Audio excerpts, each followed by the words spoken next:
Family members rally for prison reform this afternoon, claiming several men who died in custody were neglected and denied medical attention. This comes amid rising numbers of in-custody deaths in our community. ABC 10 News reporter Moses Small spoke to demonstrators to learn more. Protesters rallying outside the Central Jail in downtown because of the deaths of 3 men in custody, and these protesters say that each of these men were denied the medical care they needed. What do we want? Justice! When do we want it? Now! Sabrina Weddle says her brother Saxon Rodriguez died in the Central Jail 2 years ago, just 4 days after he was arrested. The deputies did not check him in a timely manner, which is supposed to be every hour. They checked him at the 65-minute mark.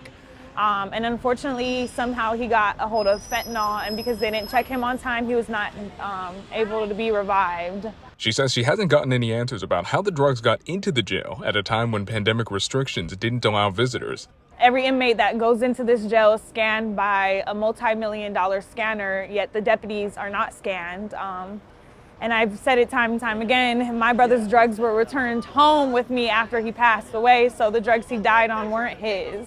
Tammy Wilson says her husband, Omar Moreno Arroyo, was arrested in 2021 during a mental health crisis. And within 12 hours, he died alone in the holding cell on the jail cell floor. Why was he arrested instead of taken to a hospital? According to the Sheriff's Department website, there were 19 in-custody deaths last year and 2 so far this year. A report from the Citizens Law Enforcement Review Board says out of the state's 12 largest counties, San Diego's jails have the highest number of so-called unexplained deaths, often accidents and overdoses. That means researchers found so many more deaths than expected based on county mortality rates that it's highly unlikely to be a matter of random chance. We would like for the deputies to also be scanned, or for there to be a canine present every day.